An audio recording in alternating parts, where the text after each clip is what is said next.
Welcome to my channel. నా channel కనుక మీరు ఇంకా సబ్స్క్రైబ్ చేసుకోకపోయినట్టయితే ప్లీజ్ సబ్స్క్రైబ్. ఈరోజు మనం ఈ వీడియోలో 12 మే 2025 అంటే సోమవారం రోజు స్టాక్ మార్కెట్ ఏ విధంగా ఉండబోతుంది అనే ప్రెడిక్షన్ వీడియోని మనం చూద్దాం.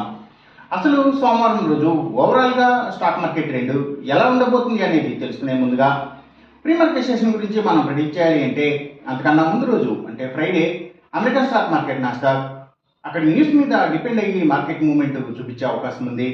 అలాగే ఇక నెక్స్ట్ రోజు అంటే మండే మార్నింగ్ టైము ఒక మిక్స్డ్ ట్రెండ్ని చూపించే అవకాశం ఉంది. ఏషియన్ మార్కెట్స్ ఒక మిక్స్డ్ మూవ్మెంట్ని చూపించే అవకాశం ఉంది. సో అలాంటి మిక్స్డ్ ట్రెండ్ బిగినింగ్ మనకు దొరికిన తర్వాత మన మార్కెట్ ఓవరాల్ ట్రెండ్ మనం చూడాలి అంటే అది మిక్స్డ్ ట్రెండ్గా మూవ్ అయ్యే అవకాశం ఉంది. అందులో కొంతవరకు పాజిటివ్గానే ట్రెండ్ అయ్యే అవకాశం ఉంది. అయితే ఆ పాజిటివిటీ అనేది ఎంత అనేది మాత్రం గ్లోబల్ మార్కెట్ ట్రెండ్స్ మీద ఇంకా మన మార్కెట్ ట్రెండ్ మీద న్యూస్ మీద డిపెండ్ అయ్యి డిసైడ్ అయ్యే అవకాశం ఉంది. అలాగే సేమ్ బ్యాంక్ నిఫ్టీ కూడా మిక్స్డ్ ట్రెండ్గానే మూవ్ అయ్యి అందులో కొంతవరకు పాజిటివ్గానే ట్రెండ్ అయ్యే అవకాశం ఉంది. సేమ్ బ్యాంక్ నిఫ్టీ కూడా అలాగే అది ఎంత పాజిటివ్ అనేది గ్లోబల్ మార్కెట్ ట్రెండ్స్ మీద ఇంకా మన మార్కెట్ ట్రెండ్ మీద న్యూస్ మీద డిపెండ్ అయ్యి డిసైడ్ అయ్యే అవకాశం ఉంది. నిఫ్టీ ఐటీ మాత్రం నెగిటివ్గా ట్రెండ్ అయ్యే అవకాశం ఉంది.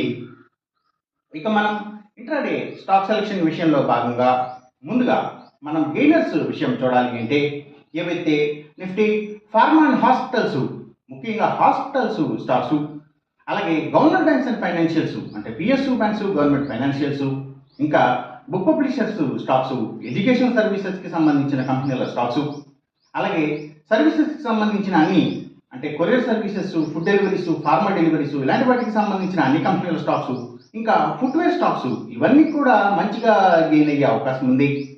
అలాగే ఇంకా పబ్లిక్ లిమిటెడ్ కంపెనీల స్టాక్స్ చాలా వరకు కూడా గెయినింగ్ సైడ్ ఉండే అవకాశం ఉంది. ఇంకా బయోగ్యాస్ బయో పవర్ బయోడీజిల్ ఇలాంటి వాటికి సంబంధించిన కంపెనీల స్టాక్స్ గ్రీన్ ఎనర్జీకి సంబంధించిన కంపెనీల స్టాక్స్ ఇవన్నీను అలాగే అగ్రికల్చర్కి రిలేటెడ్గా ఉండే అన్ని కంపెనీల స్టాక్స్ కూడా అంటే అవి సీడ్స్ కంపెనీల stocks fertilizers and chemicals tractors కంపెనీల స్టాక్స్ ఇంకా సీపోర్ట్స్ అండ్ హార్బర్స్ అలాగే ఆక్వాకల్చర్కి సంబంధించిన అన్ని కంపెనీల స్టాక్స్ ఇవన్నీ కూడా గెయినింగ్ సైడ్ ఉండే అవకాశం ఉంది సోమవారం రోజున.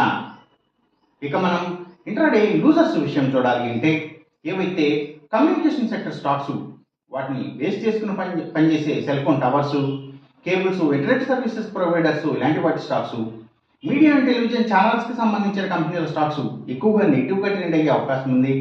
అలాగే లగ్జరీ హోటల్స్ డైమండ్స్ ఫ్యాషన్స్ ఇలాంటి వాటికి సంబంధించిన స్టాక్స్ కూడా ఎక్కువగా నెగిటివ్గా ట్రెండ్ అయ్యే అవకాశం ఉంది. అలాగే ఇంకా ఏవైతే FMCG sector stocks foods and బెవరేజెస్కి సంబంధించిన కంపెనీల స్టాక్స్ కూడా నెగిటివ్గానే ట్రెండ్ అయ్యే అవకాశం ఉంది సోమవారం రోజున. ఇక మనం ఎంసీఎక్స్ ట్రేడింగ్ విషయం చూడాలి అంటే ఏవైతే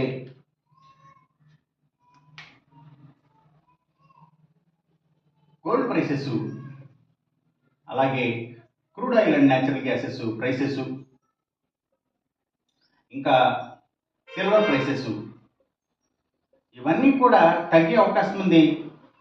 కాపర్ ప్రైసెస్ మాత్రం కొంత పెరిగే అవకాశం ఉంది.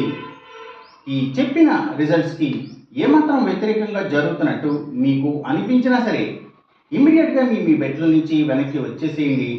ఇది కేవలం ఒక ఆస్ట్రాలజికల్ ప్రిడిక్షన్ మాత్రమే, దయచేసి గమనించండి. అలాగే ఈ వీడియో కనుక మీకు నచ్చినట్టయితే నా ఛానల్ని సబ్స్క్రైబ్ చేయండి. అందరికీ ఈ వీడియోని షేర్ చేయండి, లైక్ చేయండి. Thank you for watching.